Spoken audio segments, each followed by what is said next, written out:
El mal de Alzheimer es la forma más común de demencia caracterizada por la pérdida progresiva de la memoria y habilidades cognitivas que afecta la vida diaria de los pacientes.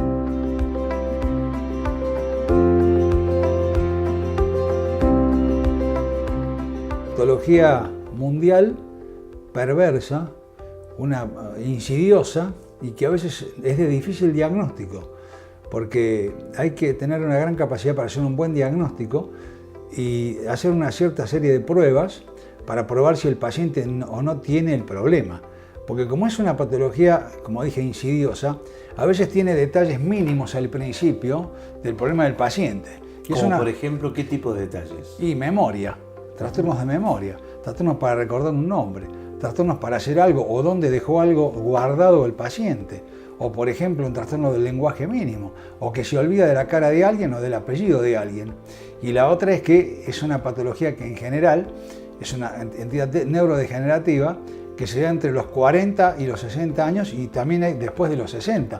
Pero algunos tienen patologías previas a esas, o sea, como si fuera un Alzheimer más de pacientes más jóvenes.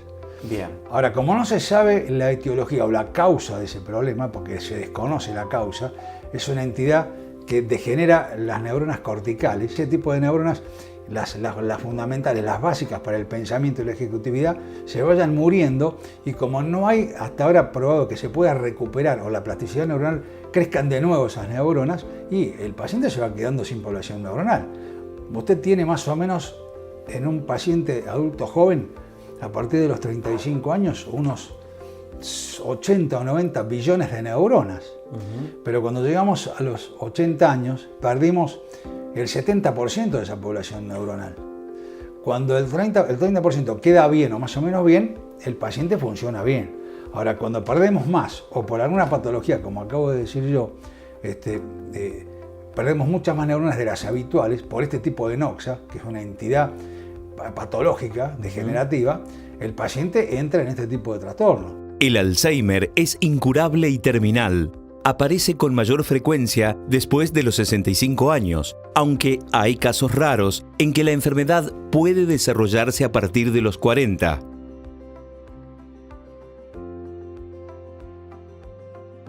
Hasta el momento, como no se sabe cuál es la causa del problema, no tiene una cura. Si hay ciertas mejorías o ciertos tratamientos que hacen de que el paciente mejore un poco, o sea, medicaciones paliativas, como algunos bloqueantes cálcicos y también algunos tratamientos con ansiolíticos o algunos antidepresivos para que el paciente se sienta mejor y no esté tan agresivo, porque cambia la personalidad, se pone agresivo, se pone mal. Todo eso incide en ese tipo de trastorno. Y aparte, todo el dilema familiar recurrente y de alrededor, ¿no es cierto? Bien. A medida que va avanzando la enfermedad, cada vez se va haciendo más complicado la convivencia con ese familiar. Cada vez más compleja. Necesitan generalmente un acompañante terapéutico o la internación en algún centro especializado para pacientes crónicos con ese tipo de patología. No conocen a nadie, se olvidan de todo, no saben cuál es el nombre de los hijos, cuál es el nombre de la señora o de algún familiar. Es decir, es todo un combo en el cual el paciente pierde su personalidad. Es decir, el cerebro se atrofia, se distorsiona y no revierte, no es reversible ese tipo de trastorno si realmente es una enfermedad de Alzheimer que es un trastorno cortical de base, ¿no?